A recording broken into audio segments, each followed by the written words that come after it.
So evil. Honestly. It really is. The crazy thing that when it objects to everything. All right, you're alive. Totally bad thing. All right, so I believe we're set to go. Okay, so all right, principles of complex systems, which took me several years to realize is POCS. Okay, so that's our acronym. And that's what we're here for, to learn the basics of complex systems. Now, it's an enormous field, enormous area. It's basically science as far as I'm concerned. And I'll take you through kind of an orientation today. You know, kind of the spirit of the thing. We'll get into that. Kind of motivation. I'll give you this thing I call the Complexity Manifesto. On Thursday, we'll get into some nitty-gritty about some of the very common kinds of statistics that you would see when you're describing systems. So that will be Thursday. And I'll come back to some more general overview stuff on the Tuesday again, and then we'll go back into some calculations and so on the Thursday. I'm going to be away on the third week. I'm giving a talk at Oxford. It's, Mason Porter's group there. So, hello Mason. So I'll give him that later on. So I'll be away for that, and we'll have some. I have actually recorded the lectures for that week, so I'll put them up.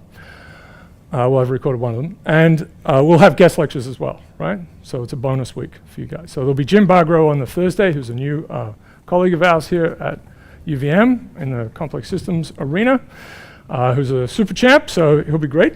And Tuesday is to be decided. All right, so that's just a bit of what's going on to start with. All right, so I wanted to first, before I forget this, I wanted to point this out. There is a talk on Thursday at 11:30, which I guess I'll have to leave early so I can set up this madness. Eric Bolt is going to fly here from Clarkson because he does that. He has a plane and he will fly here and then fly back that night. But it's all the good stuff in here, right? So he's gone berserk with satellite data, which is, I guess, what I did years ago. I'll tell you about that. And so dynamical systems. So this is a fun thing. It's going to be in Colkin, so I recommend that one. It's an applied math seminar. All right, other bits and pieces. Okay, I think we're good. I'm going to show you around the website a little bit. We have a website for this guy, for this course. We have lots of crazy things for this course. Okay. All right. Yeah, all right, so I guess I'll come to it. So I have two daughters. So this is Celia and Lammy Productions. They're behind this. You'll see these characters. They're very important for keeping the happiness at home. If we lose them, we're in a lot of trouble. We did lose Celia for about 6 months. He got packed up. Just a disaster. You can't buy a new one because they know. All right. Celia does need a wash, actually. All right. As I said, we're not going to get through all this today. I'm hoping to get to this piece here, which is going to have this manifesto, as I call it. And then we'll come back to this stuff as we go through the course, and I find some places to put it in. All right, so there's some background we need to go through. This is so part of the Complex System Center here. I'm in math as well, but our main group is the Computational Story Lab. And we have our geeky little title, right? Inspiration and perspiration, right? So this is the 99% perspiration thing. It's a little sweating light bulb, plus. We used to, I had a derivative of light bulbs is greater than 0, but then algorithms are a big thing. So, all right, so I work with Danforth here running this group, and we have a lot of fun. Yeah, lots of things we work on. I'll tell you a little bit about it as we go on, but people have gone off to interesting places from here. Isabel's at Cornell now. Suma's just moved up to MIT. So Tyler's an interesting kid because he went through high school. He's from the Northeast Kingdom and would hang out a little bit and then went to MIT. So it's a good team, lots of fun. All right, so a little bit of my history. I'll tell you. I went through undergrad not really knowing what to do because I did math, so I just did lots of math. And I accidentally did electrical engineering and a degree in science, right? There were these dual degrees. So I had a 6-year undergrad, which was good. It was 2 4-year degrees squished into one. And it was all theoretical physics and math.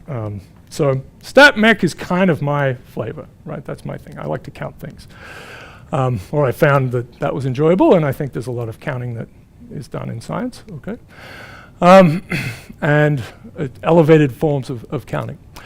So that's my undergrad, and then I did a PhD at MIT in math, but I really ended up in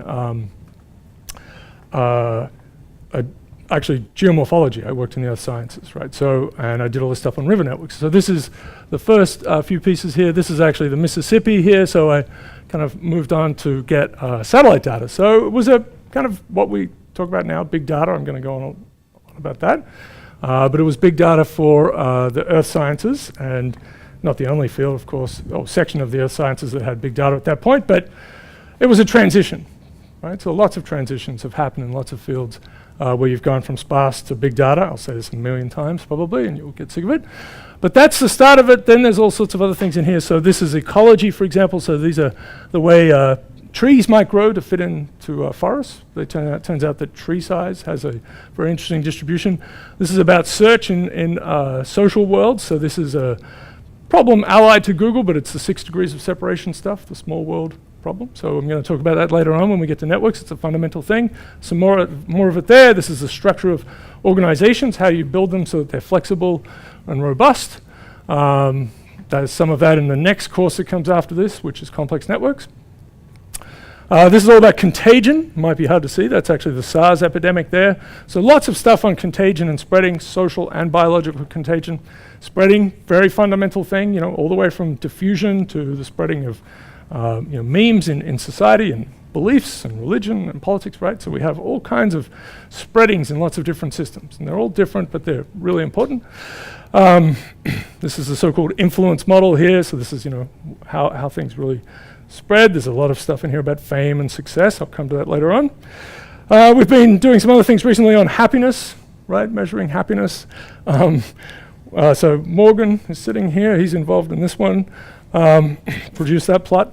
So this ridiculous. This is sort of a summary of my work, of course, with everyone else. And if you click on one of these, you get the actual paper to pop up. So it's sort of a fun little portal. What else? This is work that came out of this course, and I'll mention that what's come out of this course a little bit later. That's on charitable giving, right? So it's the size distributions of giving that people provide to many different kinds of institutions, from religious ones to medical ones to science-based ones. All right, so lots of different things in that. But I am very much interested in systems, and so you can see. All right, so we're in the right spot. This is our happy place. Actually, it's 3:08, isn't it? All right, I'll fix that up.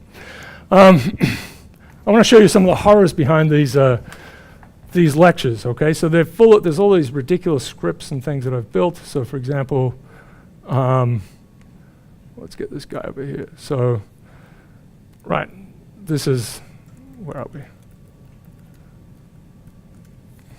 Right, so this is, we'll come back in a little bit and we'll have made a whole bunch of,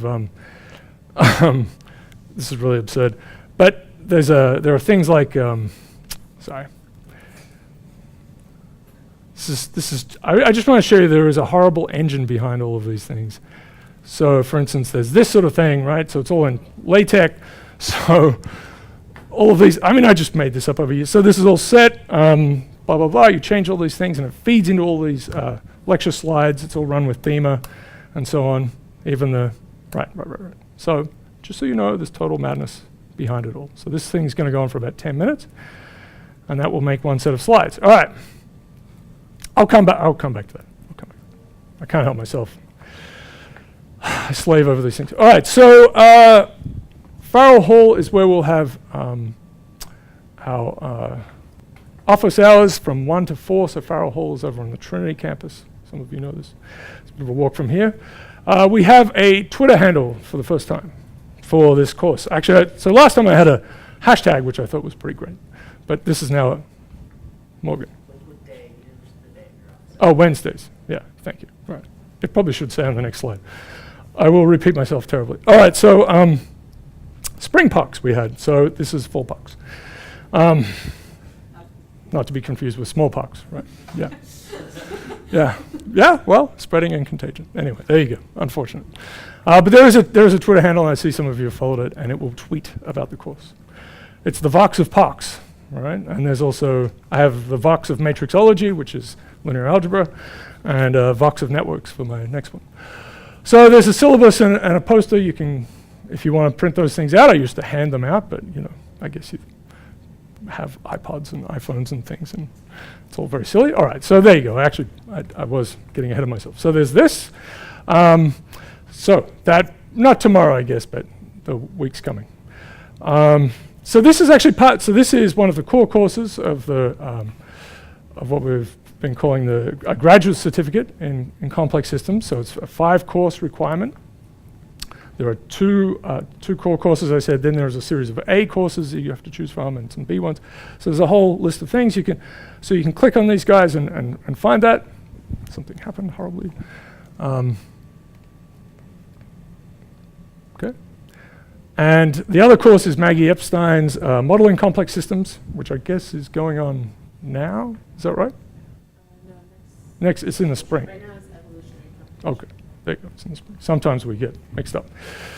And then, for me, this is this course naturally goes into complex networks, which some of you will remain for.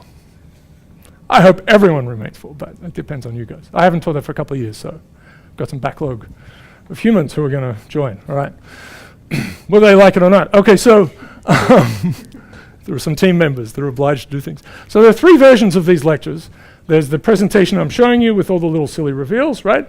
And then there's a flat version of it, which you might want to look at later on, which has all the goodies in it.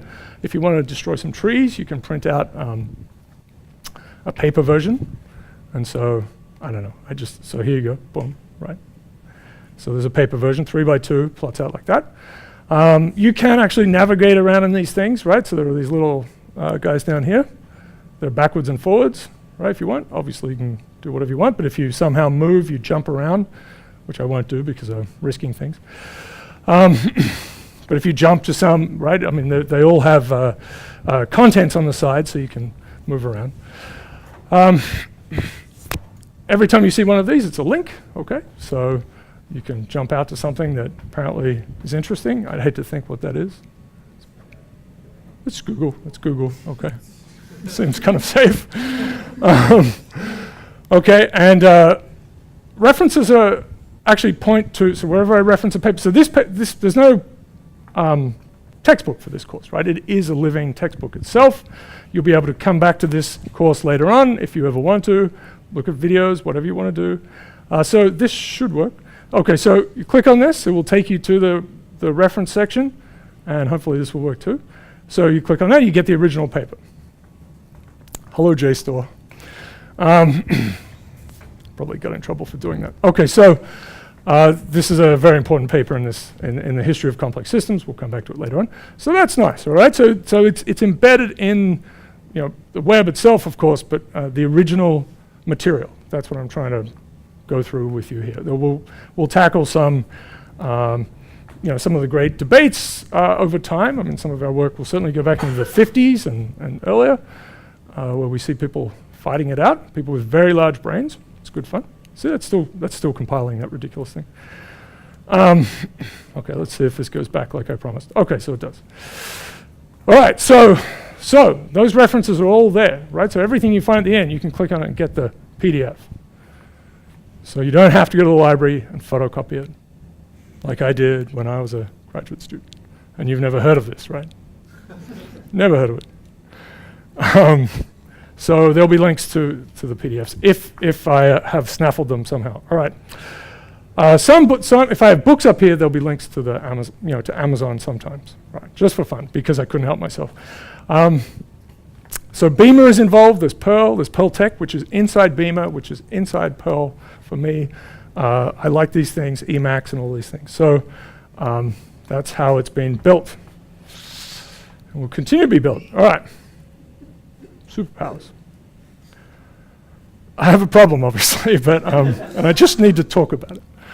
Okay, so this is even worse. This is so I figured out how to do this finally. So you can embed YouTube videos. This is the neighbor's cat who loves us, apparently. Why things take off. Well, good. I guess I need to. This will be important for later on. But yeah, I'm going to put lectures inside lectures. which is excitingly silly. It's extraordinarily bad behavior. Okay. Make projector work continuously.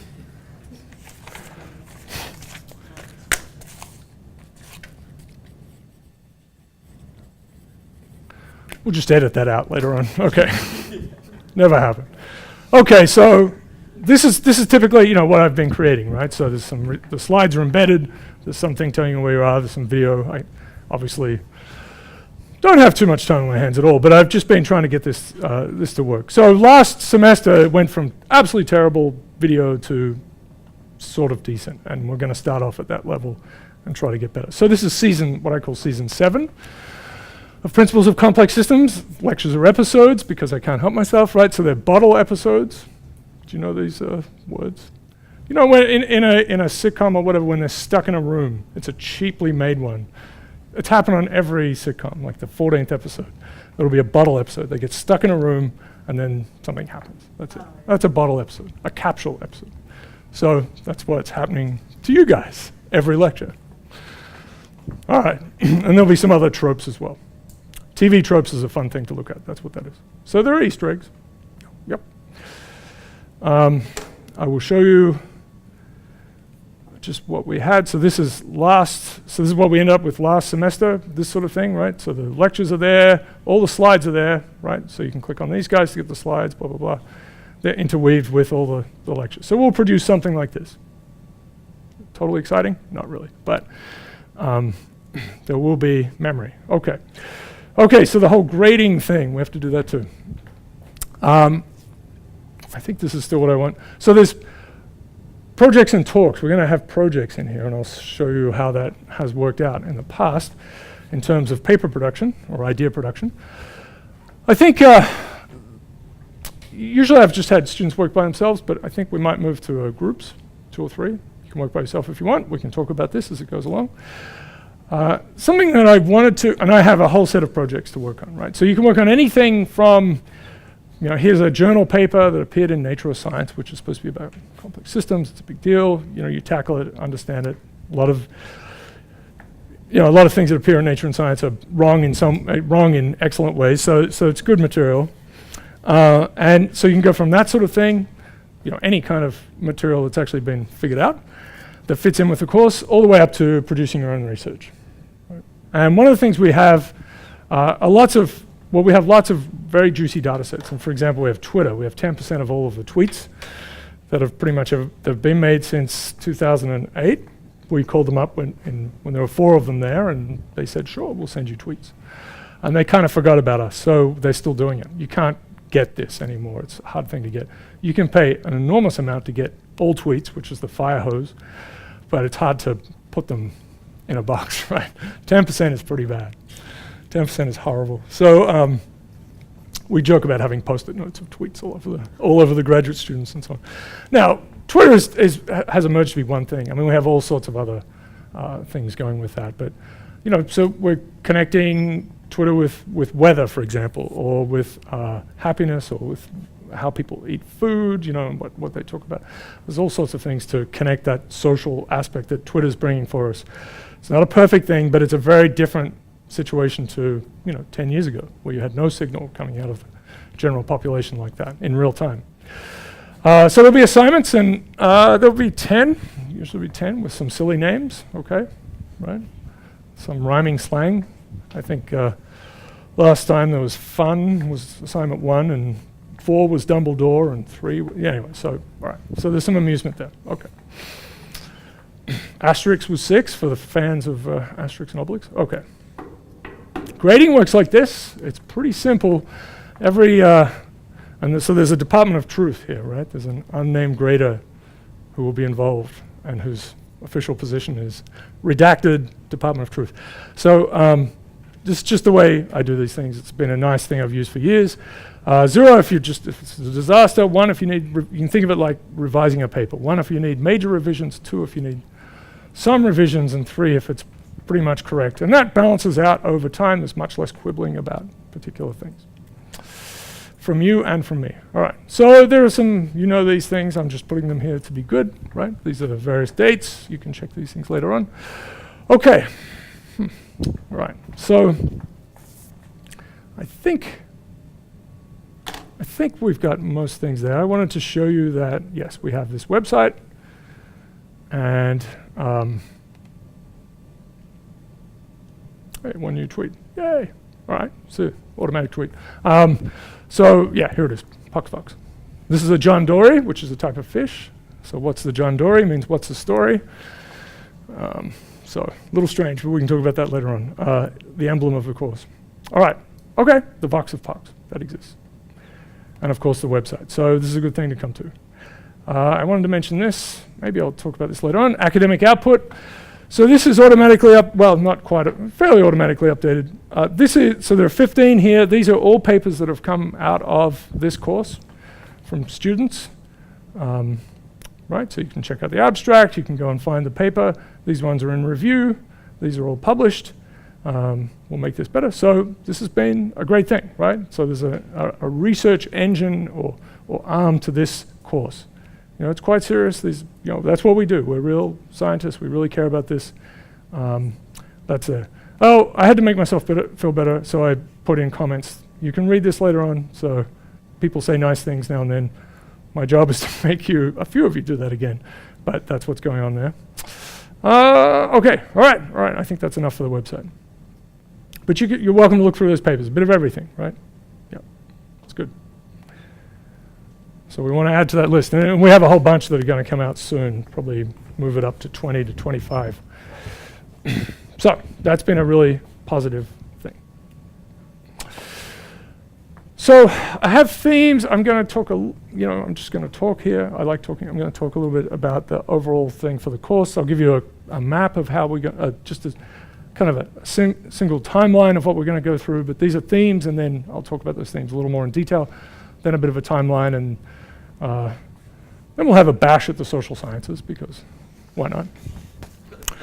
I was going to say that I forgot to say it. So I did my PhD at MIT, and then I spent 6 years at Columbia in sociology, actually, in social sciences. So as a research scientist, there was a postdoc and then a research scientist. So I kind of got a second PhD of sorts, or very much a second research experience embedded in social sciences. They didn't like us, and they still don't, but we're trying to do science. So it's an ongoing battle, I guess. What's happened, especially with social phenomena. All right, so there's going to be this manifesto that I'll put up early on.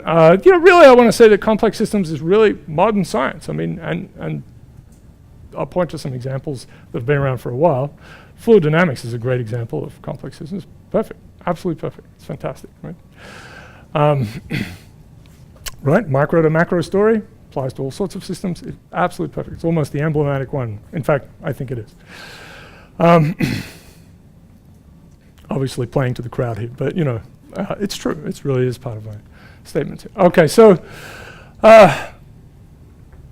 science, right? We want to get a data, theory, and experiment. We want these three things to be lined up.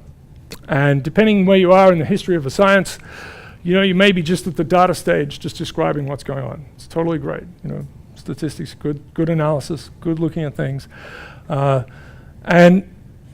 And that's where we've sort of moved to a little bit more with social phenomena recently. It's just a lot of descriptions going on. Before that, we were replete with theory, right? Because if you're not tied down by reality too much, you tend to make up good stories. And physics did this for a long time, right? I mean, we did that for ages. I mean, we had all sorts of phlogiston for fire. I mean, we made up all sorts of things, yeah? And they were pretty good stories. But they started to get, they run into trouble when people start looking at things too closely, right? So if you love your beautiful theory that you thought up in the back room, you should never look at reality, is the upshot here. And of course, experiment is this thing that ties them together. Yeah, reality is really bad for theories. So, economists are struggling with that now, and sociologists. Maybe the economists aren't, because they just don't care. All right, so are there any economists? We usually have one. Good, yes. So we will have some discussions. I had an excellent student from economics last time. We had a lot of fun. Okay, so emergence, right? This is a framing, originally comes from philosophy. We'll get to that later on, but the idea that the macro behavior is not at all like the micro behavior, right? There's some process as these things combine together, these elements combine together, that gives you some different phenomenon. And this goes up through levels, right? So I like to say, there's no hurricane in a water molecule, right? There's no economy in a dollar bill, right? Those things aren't there. They're manifested through as we move up through scale.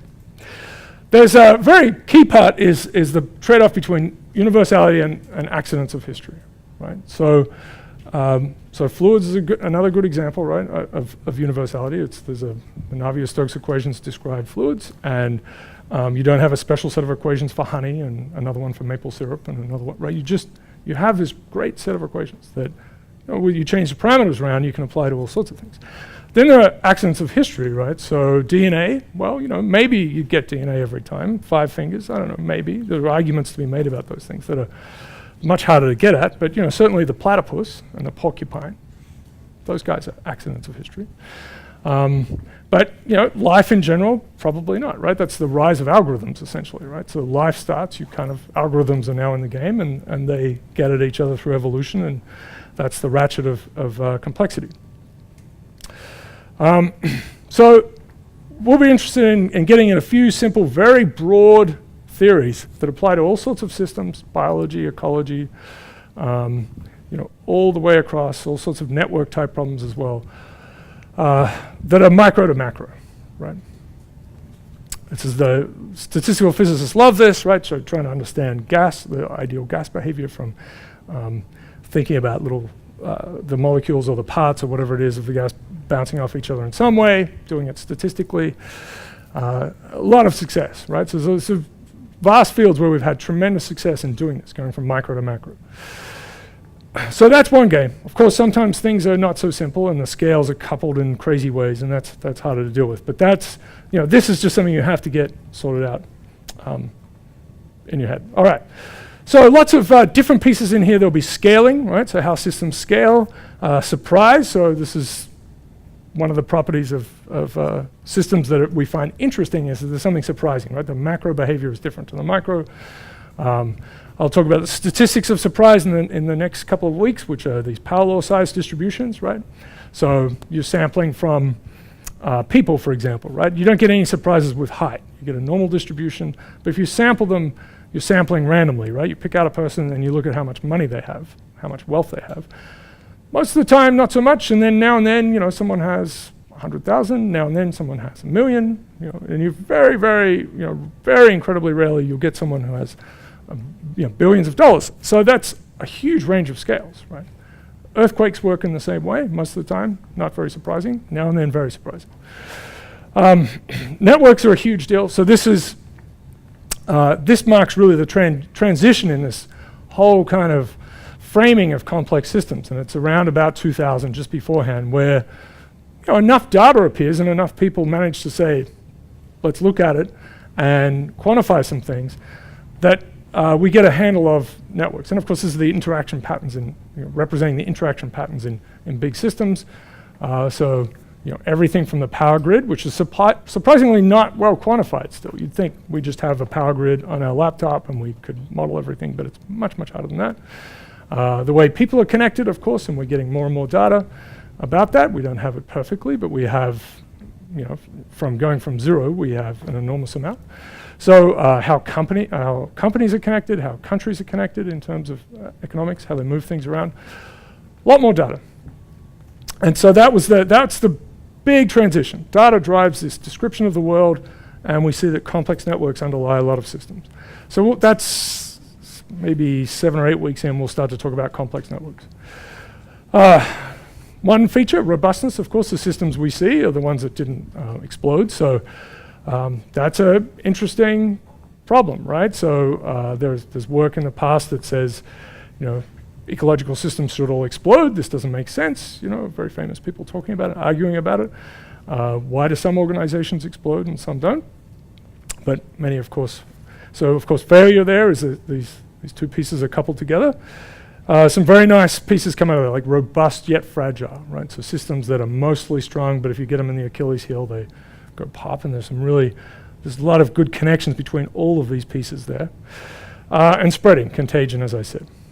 All right, and then, this isn't sorted out, but I like to talk about the theory of anything, why complexify, right? So there's the theory of everything, right? The grand unified theory of everything that the physicists like to go on about. I will disparage physicists, but I am kind of one. So I feel I can do that, having hung around these people for a long time. Right, so we go down to the smaller and smaller and smaller things, and we go back to the Big Bang, and we kind of have all that sorted out. But that doesn't, we're made out of quarks, right? But we don't really care about that part, right? We're excited about atoms, we're okay, all right, we've got, but the quarks, we don't care about. So there's some lifting out of the details that that's possibly predictable, right? We could possibly see that life will happen over and over again. It's possible we get to that. We're never going to predict a platypus. We're just not going to get the platypus. But we might predict, the rise of language and the way people interact and all things, whatever they are, things with tentacles on other planets. Europa, I guess, might. All right. Okay, so why complex? So, right, it's kind of going against this thing that's been hanging over our heads for a while in physics, in particular, the second law of thermodynamics, which is that we're all going to the whole thing's going to turn into a big soup, right? That entropy is always increasing, inevitably so. So, but nevertheless, we see, complexification, right? Life is ratcheting up. So there's lots really good, once you get life going, which is a bit of a problem to understand, then we have evolutionary arguments to talk about that. But we'll come to that. All right, so I want to just point out some details of some of the things we'll talk about. I like to talk, obviously. So scaling phenomena. There are going to be two pieces broken up in the course. So there's very initially we want to get into this. So these power law size distributions, right? So again, randomly choosing an element from a system, looking how big it is, whatever that is. So for language, for example, it's how often a word appears in a corpus, for example, right? So you get Moby Dick out, and you don't read it because you probably, it hurts, but you count. It's words. People love counting the words in Moby Dick because it's rich and complicated. So the is big in a sense, right? And you're going to get that a lot. But there are some really good rare words in there as well. Many, many rare words. Okay, so you go from that. You have organisms, the same sort of thing, right? You look at species, how often, how abundant different species are. You have these kinds of things. I mentioned other examples. So many, many, many examples have this kind of feature. And so it departs from the beauty that we've seen, and we'll get to this in various ways, Gaussian distributions. We love those things. We get a little carried away and we assume that everything in, say, the stock market behaves like that, and that can end very, very badly, right? So, but some things certainly do, even there, of course. So Zipf's law, this is originally with language, but it connects to, say, that if you select a random city, what's its population, right? If you look at, it's a different way of looking at these distributions. So Zipf, we'll come to Zipf. It's work that was published in the end in 49. He passed away in 1950. You were, say you take city sizes, right? And you organize them by rank. You rank them. Biggest city, second city. So it's just 1, 2, 3, 4, 5 along here. And then you put the size of the city on the y-axis. So it turns out these guys are coupled. We'll look at that, but that has a particular form. It decays as a power law. Again, great questions like why is that? Does that always happen? And then, so there's some very, so that's this piece. What are the mechanisms for generating these power law size distributions? So we have a beautiful story for Gaussians, right? Central limit theorem. Fantastic, right? So we're adding up little bits and pieces from distributions that don't have large variances, essentially, right? That works. But that's adding, it's aggregating. So if you have some kind of growth mechanism in there, and this can lead to lots of different outcome distributions, you need some kind of growth mechanism. We'll look at some very basic fundamental ones. They can produce these so-called power law size distributions, which are very weird and they have very strange behavior, and we don't have a good sense of them at all. But they are everywhere, and they're the ones that surprise us, right? Earthquake. All right, so that's a big part of the course to start with. Allometry, so this is as opposed to isometry. Allometry means, so it's other measure. So this is scaling in systems. This is a statistical thing. This is scaling in systems of sizes of things, right? So you might look at, say, the way limbs scale as you go up from mice to elephants, right? So what's the width of them versus the length of them? And has that got some sort of engineering story behind it, right? Does it scale isometrically? You know, you scale up a mouse, does it look basically like an elephant, except for the trunk? Or do the legs get disproportionately thicker, right? So there's sort of that's a scaling example. Many, many different things. Nails have a scaling. You see lots of scaling with city sizes, for example. So this is a social phenomena story here, right? How crime rates scale, how creativity in terms of, say, innovation, as kind of an innovation measure would be number of patents per person, per capita, how energy is consumed. Another big thing for biology is how much energy do organisms use as a function of their size, right? Really fantastically important thing. So how much energy do cities of certain kinds use as a function of size? Great question. And has biology done something clever, you know, or is it inevitable? How it's worked out? And does that constrain the behavior of things? I mean, so you have many more of the little guys and you have a few of the big guys. How do they kind of combine in terms of their energy use to make an ecological system? So that's the scaling in biology story. Maybe some renormalization will be involved. That's a way of kind of getting at these things. But we're really trying to understand mechanisms. Okay, I want to lay out some basic fundamental mechanisms, which won't be right for everything at all. Of course, that's the story. But they're the basic ones you have to understand first before you start making up the correct ones. So networks, big deal, as I said. So structure and dynamics, it's crazy how long this has taken, right? So Barabasi is one of the sort of founding characters here. I remember talking to him about it years ago, and he said that he gave a student, Raker Albert, who's now a very famous person as well, she had some time at the end of her PhD and said, well, let's just we'll do structure, dynamics, and then processes on. That'll be like 3 2-month pieces, and that's 6 months, right? So it took about 10 years to do the structure thing collectively as a whole, group of an enormous number of physicists and all sorts of other people jumping on top of it, right? Physicists tend to play science like little kids play soccer, right? The ball squirts out over here and they all jump on top of it. And that's, where the ball is next is the next field, and they kind of maul it to bits and then move on to the next one. All right, so they're good at, piranhas actually is what I kind of liken them to. Okay, I'll have to have that joke again. All right, so lots of good things in here. Phase transitions, this has been a staple from physics forever, and it is a really important piece in dynamical systems. We'll see that very nicely in networks. And there are these two big cornerstone models. One is and we'll see how this all connects back actually to some of the earlier models I'll talk about with these power law size distributions. The essential thing is rich gets richer. It's a rich gets richer phenomenon, right? So there's some nice math involved. It's a nice thing to solve, but rich gets richer is the story behind these. And there's some very enjoyable kind of framings and arguments about this. Okay, so small world networks.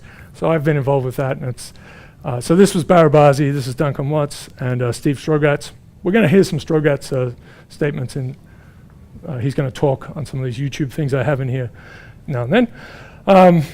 Small world networks. So this is the understanding that many real networks have a so-called small world property, which is that that your friends tend to know each other. Just to tell you the very simple nutshell, your friends tend to know each other, so it's social, there's a clustering, yet you can move around the network well, right? So that you can find, and this tends to be much more complicated than was initially thought. You can move around the network well. You can find other people on the network or other things on the network if it's information by moving around the links in a reasonable way. Turns out this is complicated. So this is about navigability of networks, right? Which really is sort of an information story. Okay, which is still going on. So for instance, the Boston bombing stuff, right, was all about this kind of search, actually, right? So, I mean, there was a lot of that going on. It's always been around, but there was the Reddit story, which was complicated, right? They found the wrong person in a sense, but they were doing this sort of thing. I mean, there's theoretical motivation. So we'll come to that later on. There's a lot of good stuff there. But it's being used for some kinds of social goods.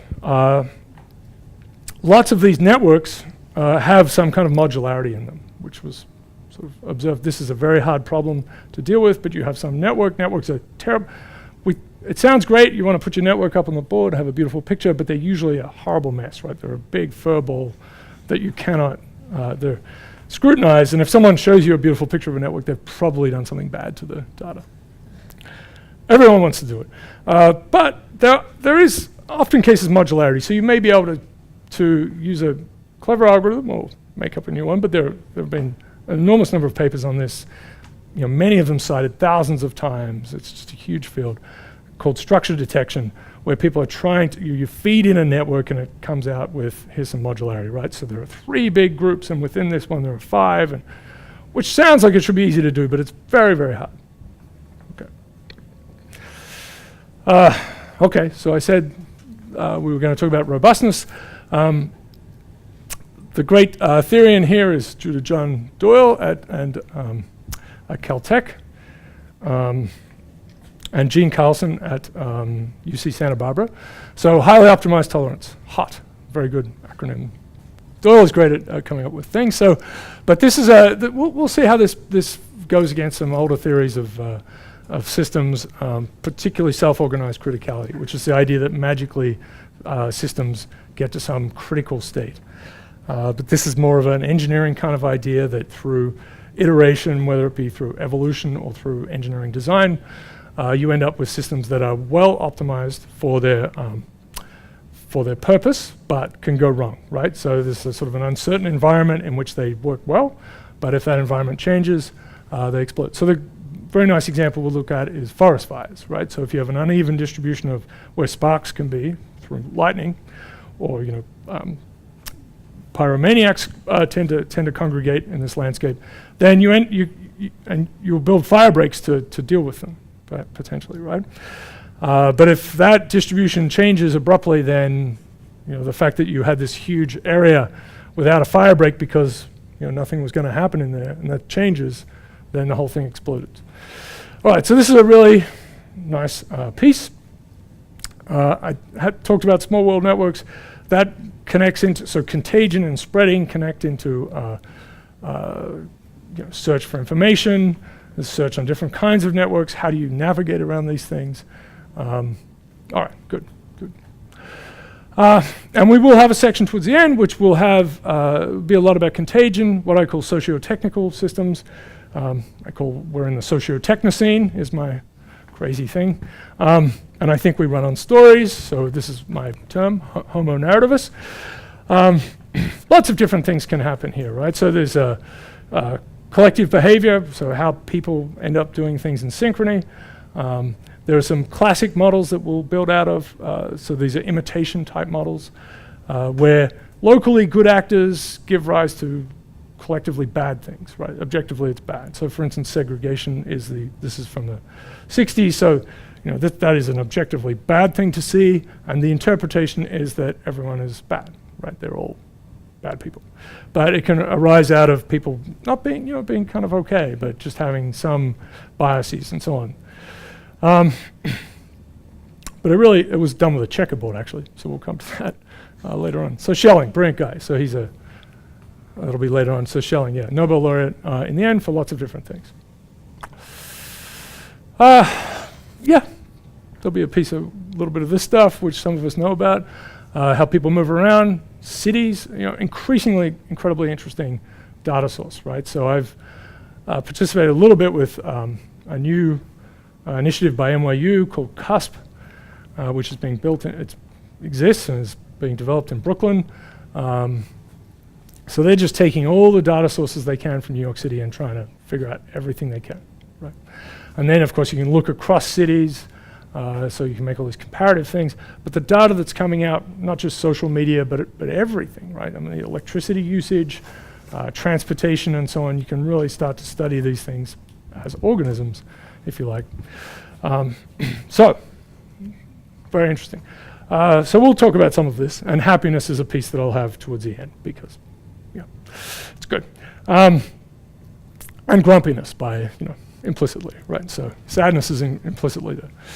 So how people vote, how things work in terms of how people combine decisions, that's a piece I want to talk about. So fame and superstardom. This, which, I'm not talking about Kardashian fame. I mean, I am in part, but there's also just like, why do things take off, right? We have a misunderstanding of that, and it's because we tell stories in a certain way. But it matters for everything. You build a great widget, and it's the best widget ever, but no one wants to use it, then it doesn't work, right? So the social side of things is really huge. Okay. Oh, this is really silly. Yeah. So this is just a little snippet, and I won't play the thing. But I'll basically tell you how to become famous, and that it's not easy. This is I'm just amusing myself.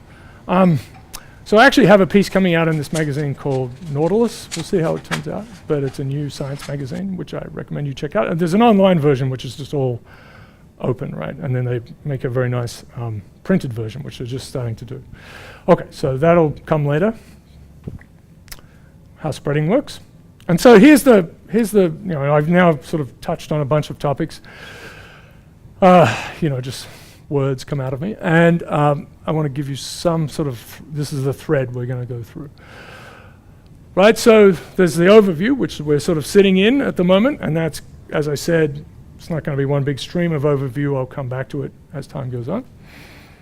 The first part that we need to get into analytically is these size distributions, right? These very unusual size distributions in terms of what we've been used to, in the past when we loved Gaussians, which are all of course still there. They don't disappear, but there are many important systems that have these kinds of very uneven, very highly skewed, fat-tailed, which is another term for it, distributions. So parallel size distributions, not everything is a parallel size distribution. We get a little carried away about it, but let's focus on that to start with. So how, we need to be able to describe them. That's not easy to do. That's actually quite hard because just the way that data is, and how do these things become the way they are, right? So describe and explain, that's science. And then create, and that's money, I guess. So robustness, we'll get into that. So this will connect back into here because a lot of these systems will have these parallel size distributions of events. So that's going to help there. Then there'll be this whole business about complex networks, right? So this is about the structure of them, right? I know you're excited. You're really excited. I'm excited. So there's just as I said, describing the structure, how these things come about, and then processes on top of them. Right? Good. So and I said we're still in this development of complex networks. So right now people are really getting into the details of temporal networks, which you'd think, okay, obviously, right? But getting into the kind of nice analytic work on networks as they evolve, which almost all networks are. So social contagion and how this connects in with fame and fate. There's a very nice thing, I'll give it away right now. So fame comes from the Latin to talk, right? So it's exact, and we've encoded the thing perfectly, right? So it's talk, right? Fame is so it's Oscar Wilde's quote, right? There's only one thing being worse than being talked about, and that is not being talked about. And we had fame, right? It's right there. But fate, it comes from another root and means spoken, right? It's been written down. It's been said already. So it's predetermined. So that's a nice little, we buried the right words in there. And I'll talk about why that works. Okay. Allometric scaling. So this is really a huge field, right? So this is everything from landscapes like river networks to biology, as I was saying before, how organisms use energy, everything about them, what their heart rates are, if you like, all sorts of things. Cities, right? Countries, but cities in particular, how they scale, so with population, and then maybe factored in with density and various things, but how bigger and bigger cities, how much energy do they use, how much do they produce? How does that work if it's a social thing like crime or disease or innovation versus something that's much more functional like energy usage, right? Just what's the, how much parking is there? What about streets? How many cars and how many streets do you end up with as a function of city size? All right, so this is a really enormous piece and it's incredibly controversial, right? Because there's a lot of people arguing and they have their theories. So that'll be a, kind of an investigation of bad behavior in science. And the piece about cities I need to build up, so I have some work for myself there. Okay, happiness.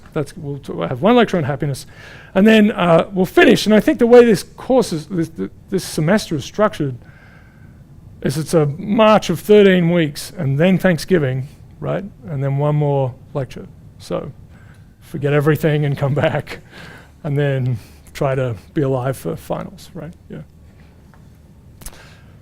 We won't have finals, it's okay. But we may have those, we probably will have talks in the final 3-hour piece, 2.5 hours. Okay, so theory of anything comes last. If you can look at this later on, so this is actually laid out. I plan to actually do this. And we'll have special guest stars here in the third week, Jim Bargrow, and this one is to be announced. I'm going through the humans who might do that for you. Okay, so good? Yep. All right. This is fun. So this is Richard Feynman, I'm just throwing this in here because it's highly enjoyable.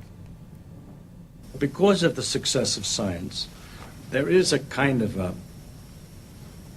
I think, a kind of pseudoscience that... So let me start again. So it's because of the success of science, right? Let's get that.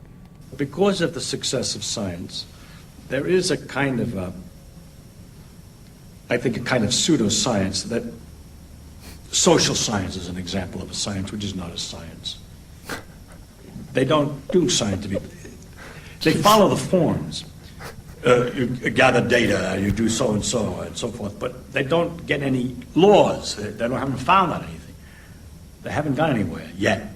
Maybe someday they will, but it's not very well developed. But what happens is, at an even more mundane level, we get experts on everything that sound like they're sort of scientific expert. They're not scientific. They sit at a typewriter and they make up something like, food grown with fertilizer that's organic is better for you than food grown with fertilizer that's inorganic. May be true, may not be true, but it hasn't been demonstrated one way or the other. But they'll sit there on the typewriter and make up all this stuff as if it's science, and they become an expert on foods, organic foods, and so on. There's all kinds of myths and pseudoscience all over the place. Now, I might be quite wrong. Maybe they do know all this thing. But I don't think I'm wrong. See, I have the advantage of having found out how hard it is to get to really know something, how careful you have to be about checking the experiments, how easy it is to make mistakes and fool yourself. I know what it means to know something. And therefore, I see how they get their information.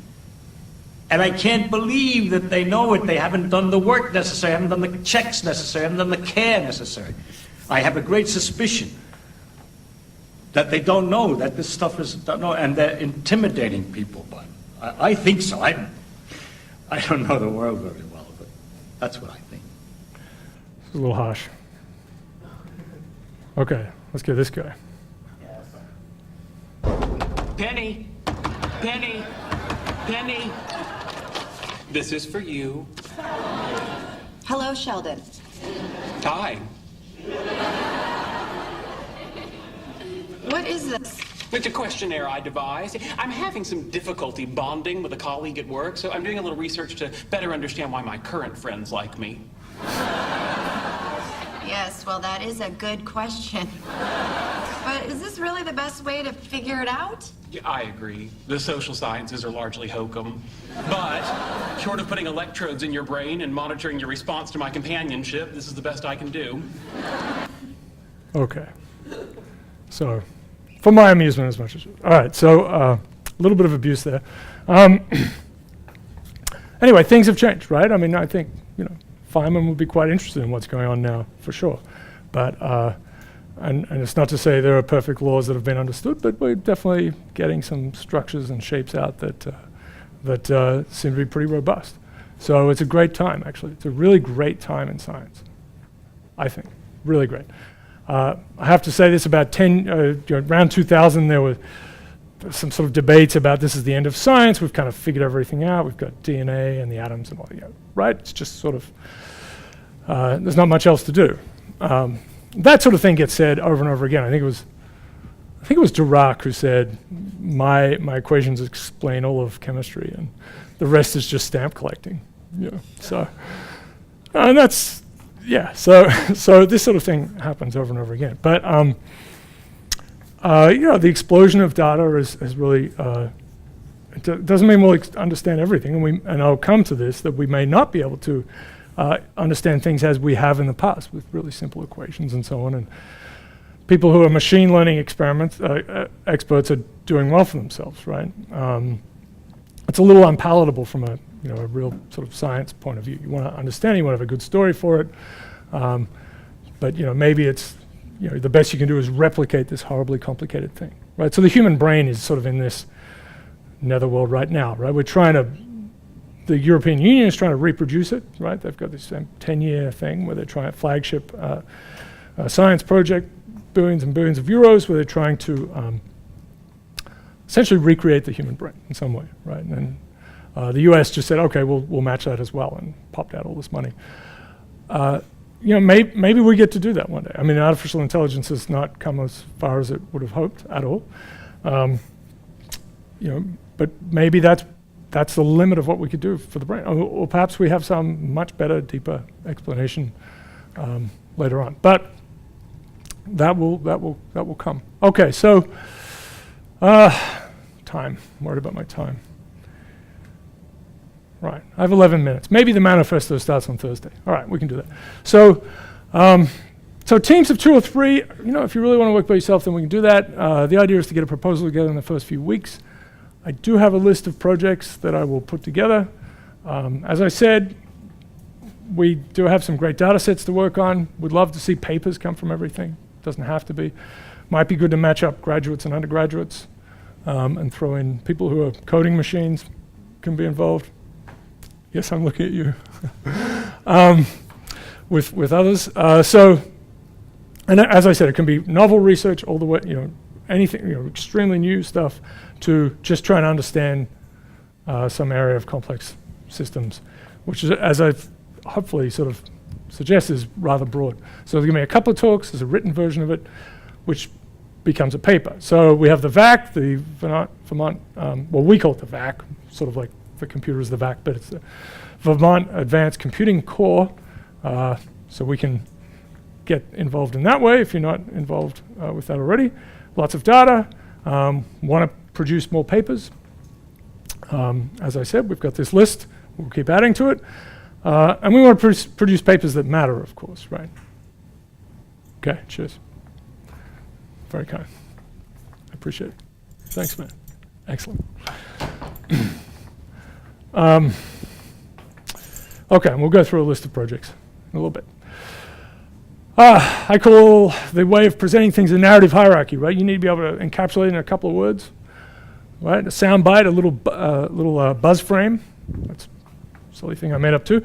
So, you need to have your story at all scales, right? So down to a book.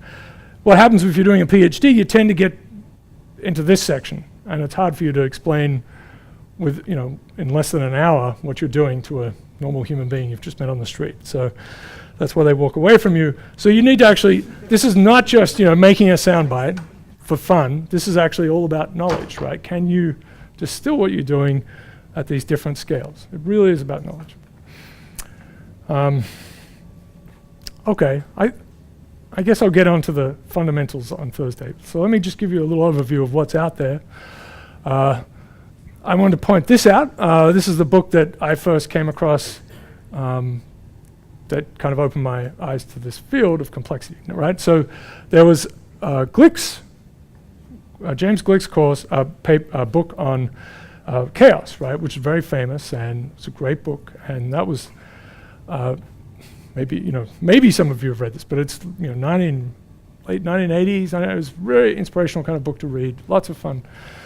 Really interesting things going on. This book and a few others came along after it, which were sort of trying to do the same with fields that weren't quite as mature, right? So this framing of complex systems was out there, and it had good words, and I'll come back to that later on. I mean, it was a good framing, but it didn't quite have the substance that it now really does. And again, that's the data story, starting with about 2000 with networks. This is my friend back in Australia. So this is Murakov, who showed me this book. This is his self-chosen photo from Facebook, which I put up. Anyway, he handed me this book and said, this is great. And so I actually came to the US to work on this stuff because of the Santa Fe Institute, which I'll discuss. And I went to MIT and they told me, not allowed to use these words, complex systems, not allowed to use the word fractal, not allowed to use the word chaos, So it was good fun. So yeah. So it was, and of course they have courses on complex systems now. It just took a while for that to kind of get there. So he's actually a brain surgeon now. I think I might trust myself with him, but that's what he does, which he describes as the best video game you could imagine. Anyway, so although my daughters play Minecraft, I think that would disagree. Anyway, if you're a Terry Pratchett fan, that's a little Easter egg for you. Terry Pratchett? No? Okay. Sir Terry Pratchett, famous English writer.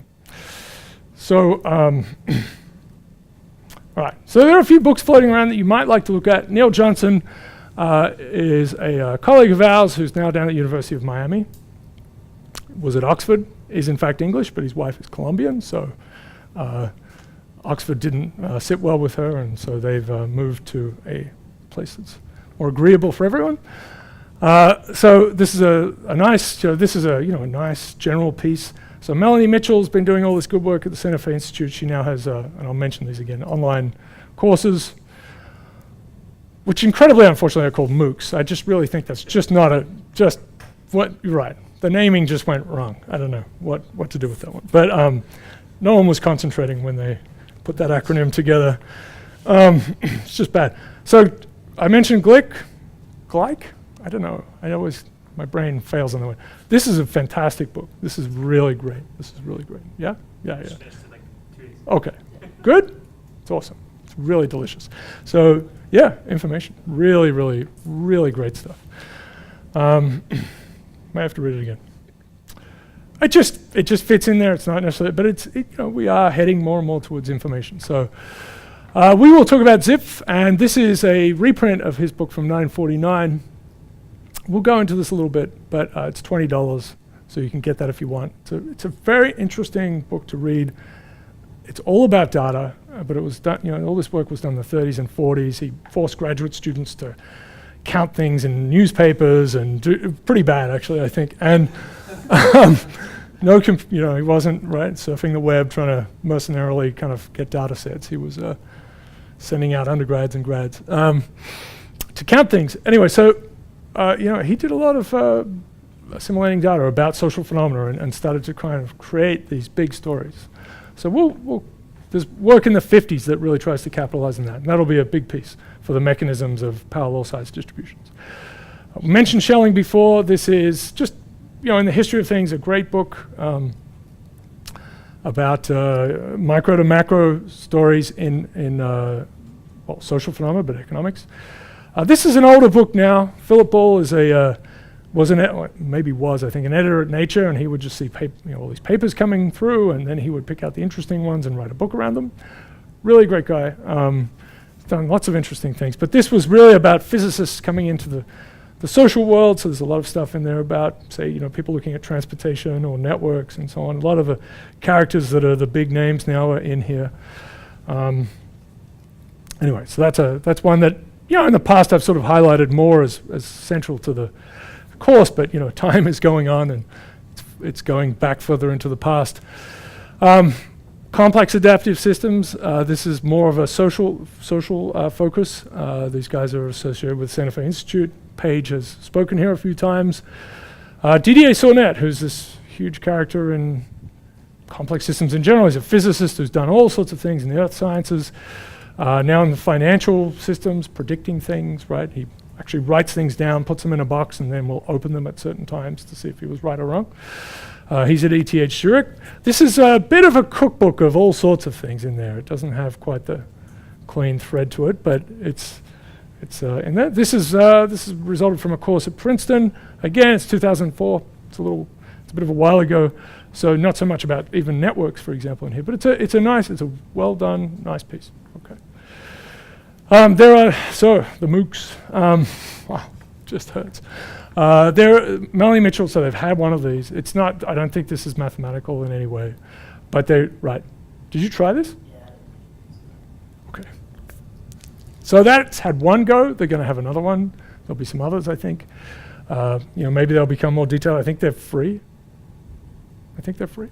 Sort of a save the world. Yeah. Most of these things, no one completes them.